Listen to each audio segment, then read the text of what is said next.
Dahmer encajaba en cualquier grupo. Nadie podía decir, debe de ser un loco, ni tiene que ser un asesino. Por eso tenía tanto éxito. No era un tipo repulsivo.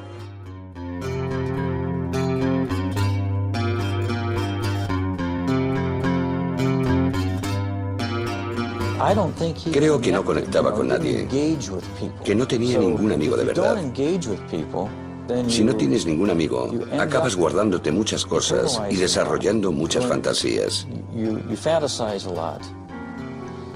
El siguiente paso es pensar que alguna de esas fantasías puede ser real.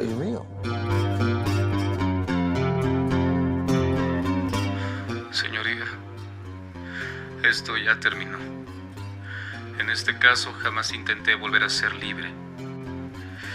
No quiero tener libertad.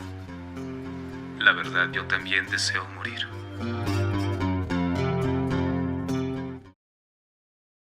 Esta serie de Netflix fue lanzada en 2022, protagonizada por Evan Peters y creada por Ryan Murphy e Ian Brennan.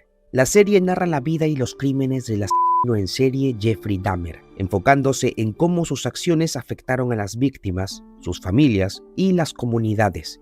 Evan Peters ofrece una interpretación perturbadora que captura la frialdad y complejidad del personaje. La serie ha sido aclamada por sus actuaciones y producción, pero también ha generado controversia por su enfoque gráfico y la representación de los crímenes, lo que ha sido criticado por ser potencialmente insensible hacia las víctimas y sus familias. Pero, ¿qué sabemos exactamente sobre la historia real en la que está basada esta serie? O mejor dicho, ¿qué cosas sabemos del verdadero Jeffrey Dahmer?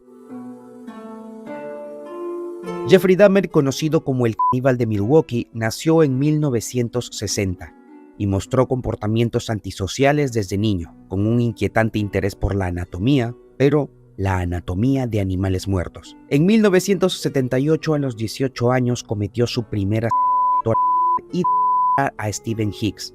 Entre 1987 y 1991, Dahmer asesinó a 16 hombres más, a quienes atraía con promesas de dinero o sexo.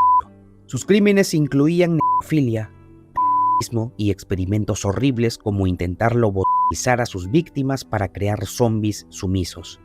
El 22 de julio de 1991 fue arrestado cuando una víctima escapó y alertó a la policía, revelando su apartamento del horror, lleno de restos humanos. Dahmer fue condenado por 15 asesinatos a cadena perpetua en 1992. El 28 de noviembre de 1994 fue asesinado en prisión por un compañero recluso. Dahmer dejó un legado de terror y deshumanización, exponiendo fallos sistémicos en la justicia y convirtiéndose en un oscuro símbolo de la psicopatía en la cultura popular. Ahora, otra pregunta sería, ¿qué tanto de esto se adaptó a la serie? Porque voy a ser realista. Esto que les acabo de decir sobre Dahmer es solo un resumen para que el video no se haga muy largo. Pero, ¿qué tanto se adaptó realmente tal cual?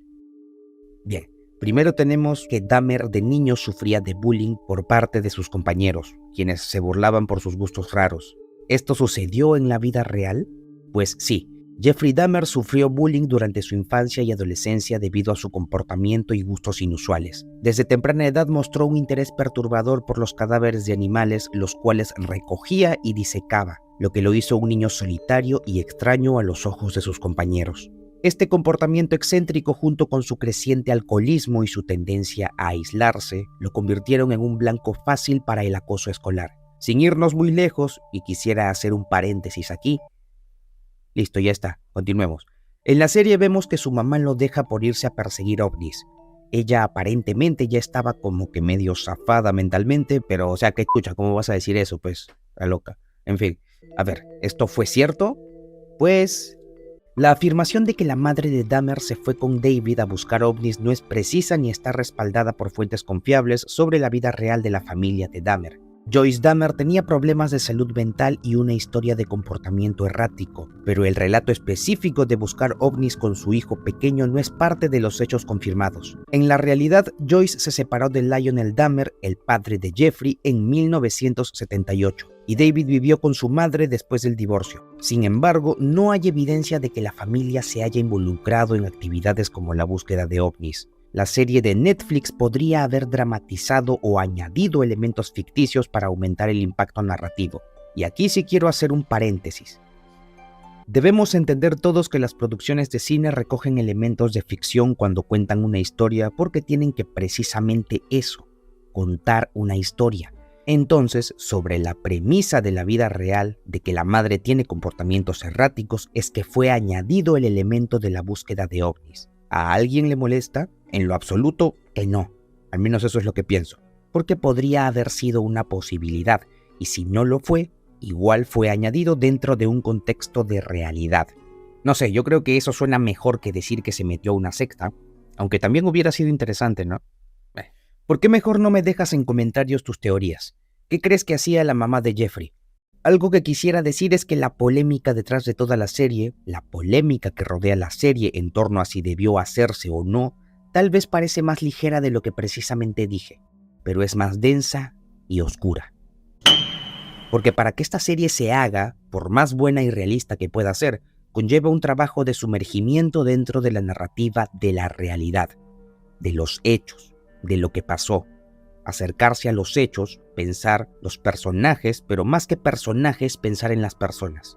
Que, hay que ser sinceros, es una oda al sadismo y a la crudeza, que ojo, no la estoy criticando, simplemente la estoy describiendo.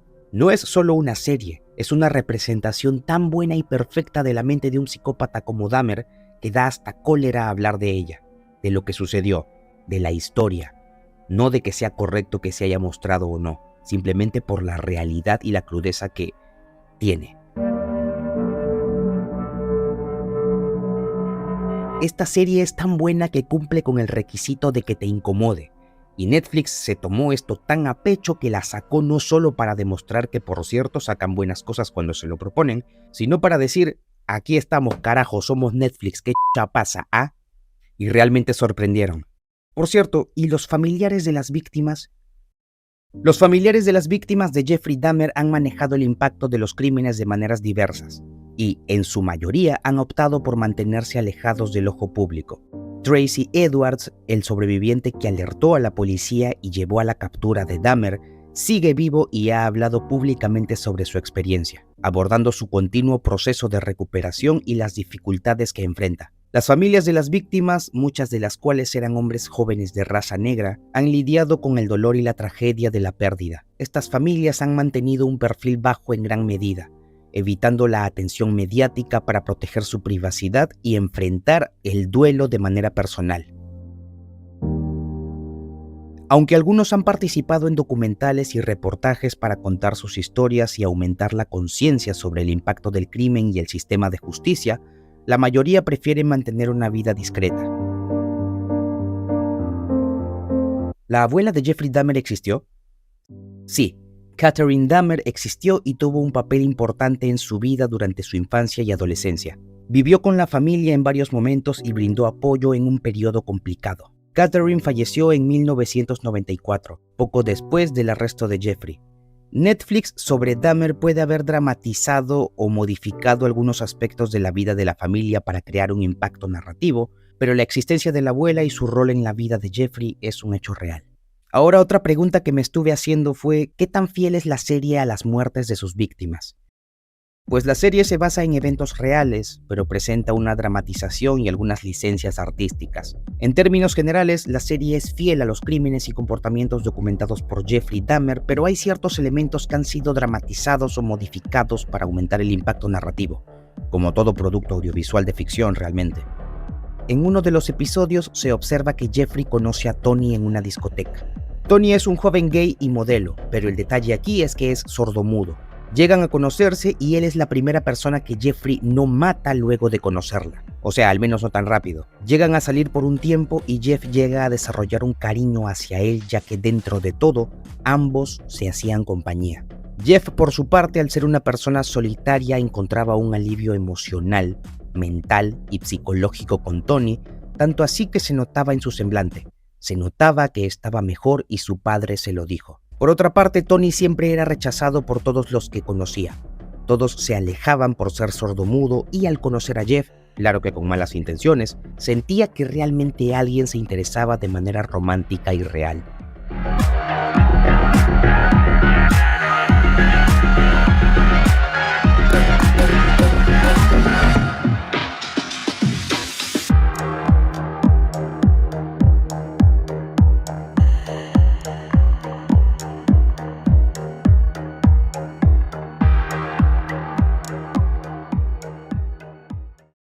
Pero es precisamente cuando Tony se tiene que ir a trabajar y regresar después de una semana que Jeffrey saca a relucir su dependencia emocional, psicológica, sentimental y todo de manera general.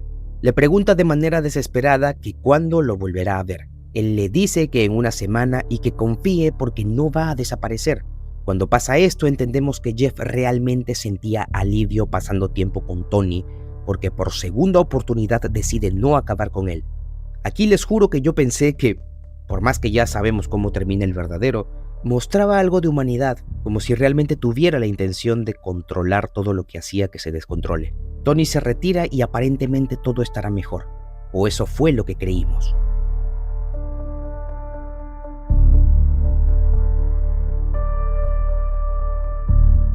Jeff sabe que volver a ver a Tony realmente es una moneda al aire. Tomando en cuenta que muchas personas se alejaron de él, piensa por un segundo que tal vez fue un error dejarlo ir, y ahora que tiene nuevamente la oportunidad de detenerlo, lo hace.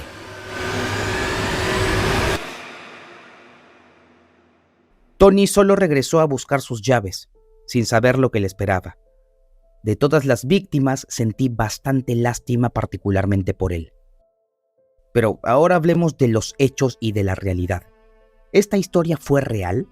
¿Este muchacho realmente existió o se basó en alguien real para crearse? Pues la historia de Tony en la serie está basada en hechos reales, aunque como sucede con muchas adaptaciones, algunos detalles fueron dramatizados para la narrativa. Tony Hughes fue una víctima real de Jeffrey Dahmer. Nació el 26 de agosto de 1959 y efectivamente era sordomudo. Hughes era un joven aspirante a modelo y según lo que se sabe, conoció a Dahmer en una discoteca gay en Milwaukee, tal como se muestra en la serie. El retrato de su relación en la serie, donde se ve que Dahmer desarrolló cierto apego emocional hacia Tony, no es del todo ficticio. Hay registros que indican que Dahmer se sintió atraído por Hughes más allá de su acostumbrada compulsión asesina, lo que lo llevó a retrasar su acto final. Sin embargo, es importante recordar que, aunque la serie intenta mostrar un lado humano de Dahmer, esto no debe confundirse con redención o arrepentimiento. En la vida real, Dahmer acabó con la vida de Hughes y lo hizo de manera despiadada. La parte en la que Dahmer parece mostrar algún atisbo de humanidad al dejar ir a Tony, solo para después matarlo, es una representación que busca explorar el conflicto interno del asesino. Sin embargo, el resultado final es el mismo y Hughes se convirtió en una de las muchas víctimas de Dahmer. En cuanto a la relación real entre ellos, es difícil saber exactamente cómo se desarrolló, ya que Dahmer no fue siempre consistente en sus confesiones, y los testimonios sobre ese periodo son limitados. La serie toma ciertos elementos conocidos y los expande para construir una narrativa que profundiza en las motivaciones de Dahmer y la tragedia de sus víctimas, como Tony.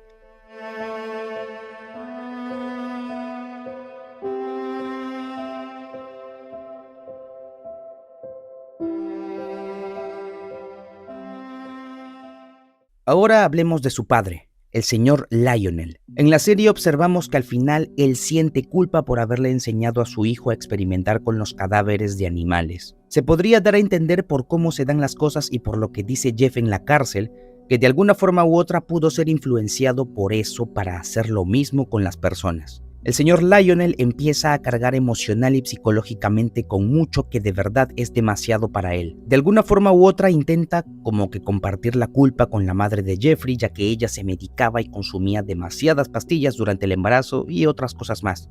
A esto le añadimos que Lionel confiesa que él también tenía fantasías y comportamientos o pensamientos similares a los que tenía su hijo, por lo que da a entender que su comportamiento fue, tal vez, heredado por sus genes, haciendo que se sienta más culpable de lo que debería sentirse realmente. Ahora, ¿esto fue real? ¿Qué tanto se adaptó de esto? ¿Cómo supieron los guionistas todo lo que su padre sentía o pensaba? ¿Tuvieron acceso a información exclusiva? ¿Hablaron con él? ¿O se basan únicamente en los hechos que están disponibles en Internet, documentales, entrevistas, reportajes y todo eso? La representación de Lionel Dahmer en la serie se basa en una mezcla de hechos reales y elementos dramatizados para la narrativa. Lionel Dahmer, el padre de Jeffrey, ha hablado públicamente en varias ocasiones sobre su relación con su hijo y sobre la culpa que siente por cómo pudo haber influido en el comportamiento de Jeffrey. En su libro A Father Story, Lionel explora en detalle sus sentimientos de culpa y responsabilidad y reflexiona sobre si sus acciones o características genéticas pudieron haber contribuido a los crímenes de su hijo. En la serie vemos cómo Lionel experimenta un profundo remordimiento por haber alentado a su hijo a explorar su curiosidad científica con los cadáveres de animales. Este aspecto es real en el sentido de que Lionel ha expresado públicamente que se pregunta si esos momentos compartidos con Jeffrey podrían haber tenido un impacto negativo en su desarrollo psicológico. El hecho de que Lionel también confesara haber tenido fantasías o pensamientos perturbadores similares a los de su hijo es un detalle que proviene directamente de su libro. Lionel menciona que, en su juventud, experimentó pensamientos oscuros, aunque nunca actuó sobre ellos. Esto lo llevó a preguntarse si una predisposición genética pudo haber jugado un papel en los horribles crímenes de Jeffrey, aumentando aún más su carga emocional y psicológica. En cuanto a la adaptación de estos elementos en la serie, los guionistas tuvieron acceso a las memorias de Lionel, así como a diversas entrevistas, documentales y reportajes que profundizan en la vida de la familia Dahmer. Aunque no se sabe con certeza si los creadores de la serie tuvieron acceso directo a Lionel Dahmer para la producción, es probable que se hayan basado principalmente en la información ya disponible públicamente. La serie dramatiza estos aspectos para subrayar el dolor y la complejidad emocional que Lionel enfrentó, así como para explorar la difícil cuestión de cuánto influyen los padres en el comportamiento de sus hijos. Aunque la narrativa añade tensión y dramatismo, gran parte de lo que se muestra está enraizado en la realidad de los sentimientos y reflexiones que Lionel Dahmer ha compartido a lo largo de los años.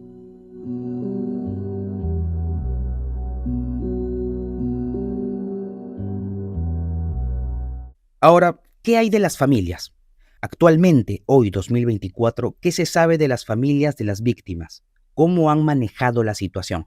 Sabemos por la serie que Lionel escribió un libro y que las familias de las víctimas, orientadas por sus respectivos abogados, decidieron interceder en las ganancias o regalías que se podrían obtener de todo lo que se produzca o cree a partir de Jeffrey Dahmer. A todas las familias de las víctimas les corresponde una parte de las ganancias de todo lo que tenga que ver con él, incluso el dinero que ganaba por trabajar dentro de la cárcel o el dinero que sus fanáticas le enviaban, porque sí, así es, sus fanáticas, porque tenía fanáticas y estoy seguro de que aún las tiene.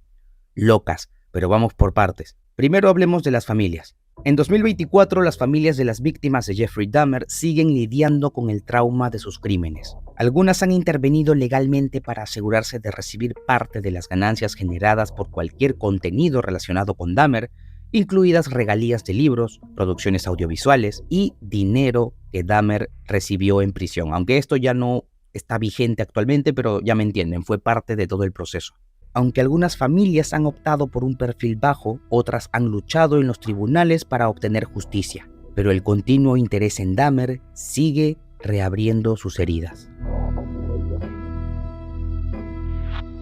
Ahora, con respecto a sus fanáticas, en la serie de Dahmer de Netflix se retrata cómo Jeffrey Dahmer recibió cartas y dinero de fanáticas mientras estaba en prisión, además de solicitudes para dibujos y comentarios sobre disfraces de él en Halloween y cómics inspirados en su figura y en todo lo que hizo. Aunque la serie dramatiza ciertos aspectos, la realidad es que Dahmer sí recibió correspondencia de admiradoras durante su encarcelamiento. Algunas de estas cartas incluían solicitudes para que realizara dibujos y mostraban una fascinación perturbadora por su figura. Las cartas y el dinero enviados reflejan un fenómeno inquietante en el que individuos buscan conectar con criminales notorios, a menudo convirtiéndolos en personajes de culto. Netflix tuvo acceso a una variedad de fuentes para la serie, incluyendo reportajes, documentales y entrevistas, para construir una representación precisa y dramática de estos eventos. Sin embargo, la serie también dramatiza y amplifica ciertos detalles para aumentar el impacto narrativo.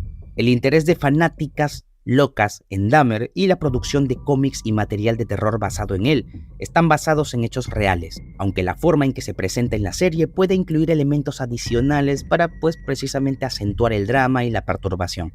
Ahora, en cierto momento dentro de la serie, en uno de los últimos episodios, parece ser que Dahmer toma cierta conciencia sobre lo que él representa ahora para la sociedad y parece estar orgulloso de ser un personaje y tener fanáticas. Esto lo vemos en la serie luego de que hiciera una representación de su canibalismo y que uno de los presos le dijera que a nadie le gusta eso.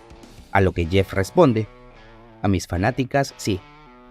Sea esto lo que dijo o no en la vida real, porque puede que hayan cambiado o añadido ciertas cosas, ¿fue real este realce del ego de Dahmer dentro de la prisión? En la serie, el retrato de Jeffrey Dahmer mostrando cierta conciencia sobre su estatus como figura pública y un ego inflado, refleja en parte su realidad en prisión. Dahmer sí era consciente de su notoriedad y del interés mediático que su caso había generado. Durante su tiempo en prisión tenía una actitud ambigua. No mostraba arrepentimiento genuino en todos los casos, pero tampoco estaba completamente desentendido de las consecuencias de sus actos. La serie puede haber amplificado su orgullo o egoísmo para dramatizar su desconexión emocional y su forma de enfrentar la situación. Aunque Dahmer interactuaba con otros prisioneros y discutía su caso, los detalles precisos de estas conversaciones no siempre están completamente documentados. La línea en la serie donde menciona que a mis fans sí les gusta esto, o a mis fanáticas sí les gusta esto, puede ser una exageración para intensificar la narrativa, aunque es cierto que Dahmer recibió admiración y cartas de fanáticas.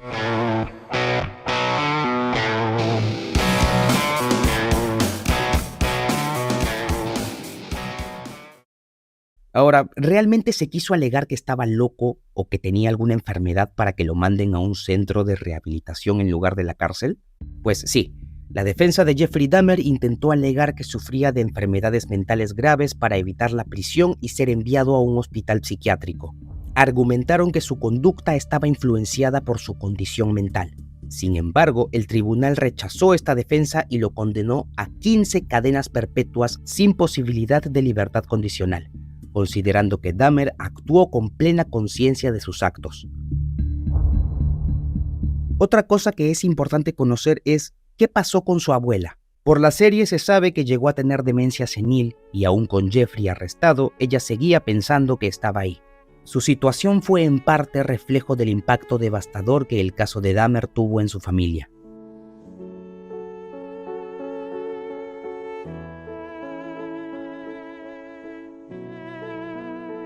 ¿Y qué pasó con su mamá? Vemos que se va para buscar ovnis con su hijo menor, pero luego la vemos durante los juicios.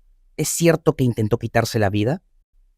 Joyce Dahmer atravesó momentos muy difíciles tras el arresto de su hijo. Durante el proceso judicial, Joyce fue una figura recurrente en los tribunales, enfrentando el dolor y la angustia pública. En la vida real, Joyce intentó quitarse la vida en 1994, después de todo el tumulto y las tragedias relacionadas con Jeffrey.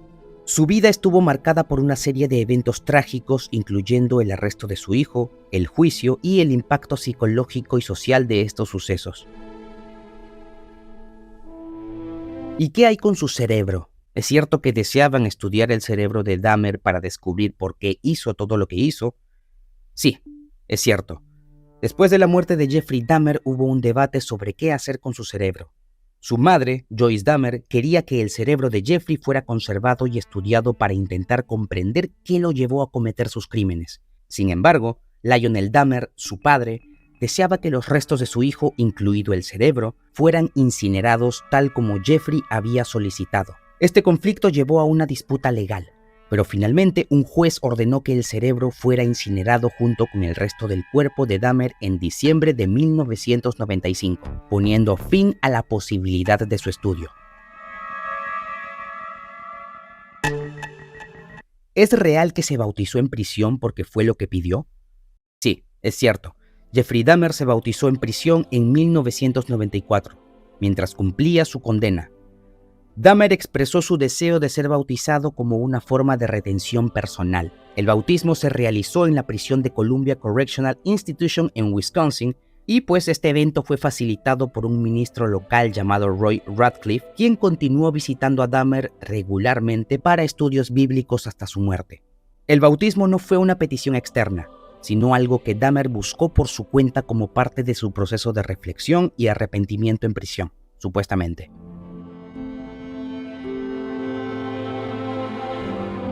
¿Qué hay con la persona que acabó con su vida?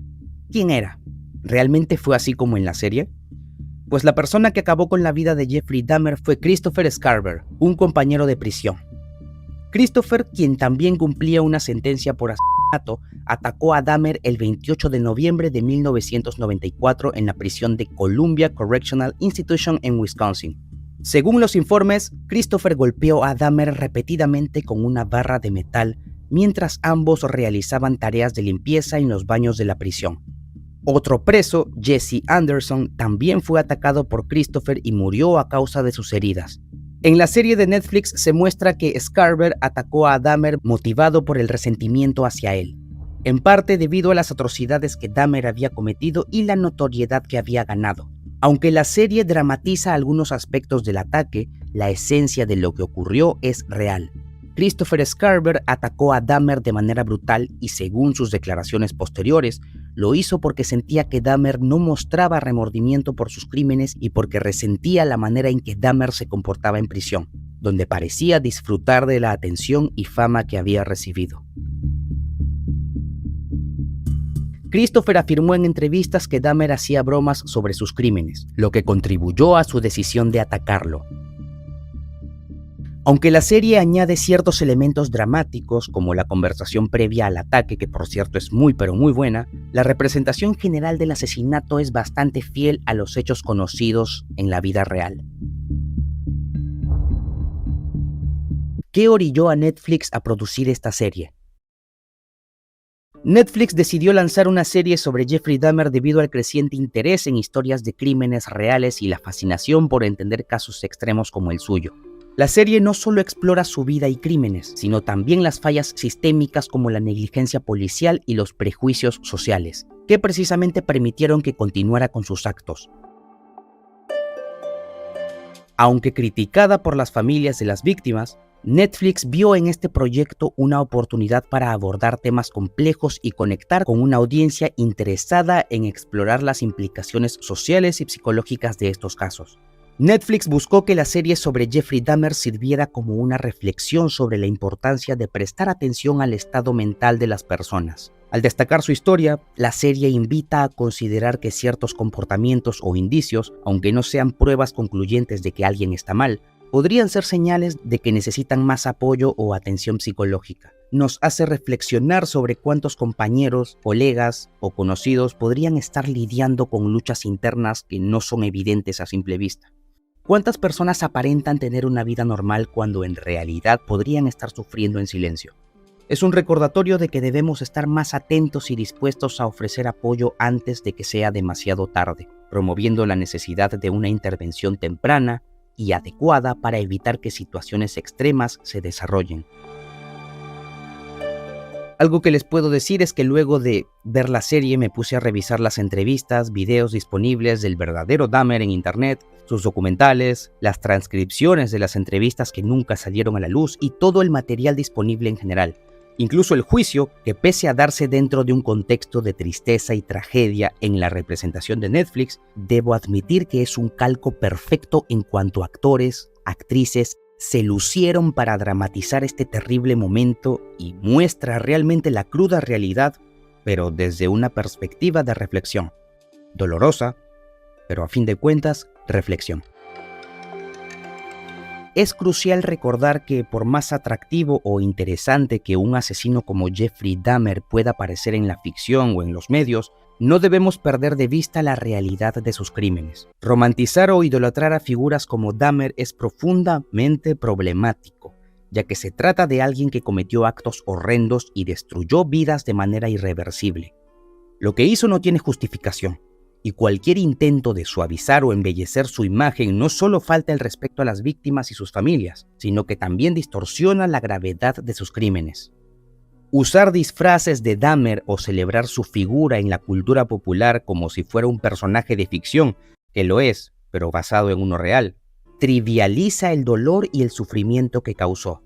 Estos actos no son simplemente un malentendido de lo que él representa, sino una peligrosa falta de empatía hacia quienes vivieron las consecuencias de sus atrocidades. La verdadera reflexión que debemos hacer es sobre el impacto real y devastador que estos crímenes tienen en la vida de las personas y cómo nuestra sociedad necesita enfocarse en la justicia, la memoria de las víctimas y la prevención de futuros actos de violencia, en lugar de glorificar a los perpetradores. Como guionista, al abordar una historia real y delicada como la de Jeffrey Dahmer, es vital reflexionar sobre cómo adaptar la narrativa con respeto y responsabilidad. En primer lugar, debes considerar la sensibilidad del material y el impacto en las personas afectadas, incluyendo a las víctimas y sus familias.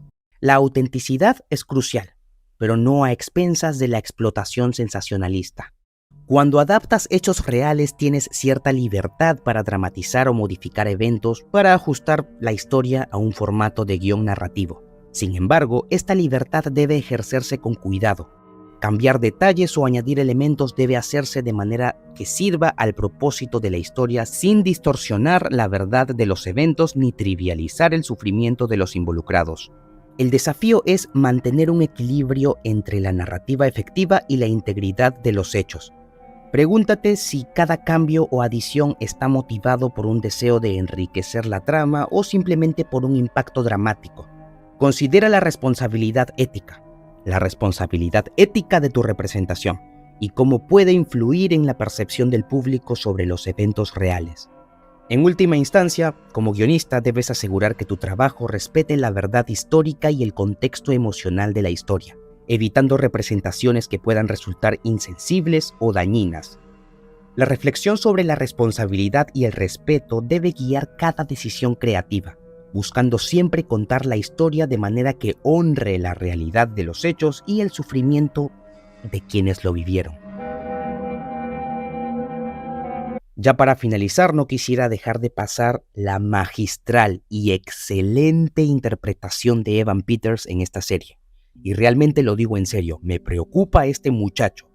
Este hombre está respirando desde la piel de personajes dementes. Por ahí leí que están planeando con él un remake de La Naranja Mecánica donde actuó Malcolm McDowell. Y miren el parecido, Dios santo. Realmente no me molestaría que hagan un remake de esta película si es con Evan Peters. Estoy seguro de que dará la talla. Pero la verdadera pregunta que les quiero plantear es: ¿qué tanto podrá Evan con estos personajes? Y no me refiero a cuestiones de talento, porque lo tiene de sobra, sino me refiero a ¿qué tan cuerdo estará Evan justo ahora? O sea, es actuación, pero recuerden lo que pasó con Heath Ledger, que por mucho menos terminó como terminó. ¿Qué le depara a nuestro querido Evan? ¿Le conviene alejarse por ahora de este tipo de personajes y regresar al UCM como Quicksilver? ¿O seguir explotando su facilidad de encarnar personajes perturbadores? Evan Peters, ¿estás bien?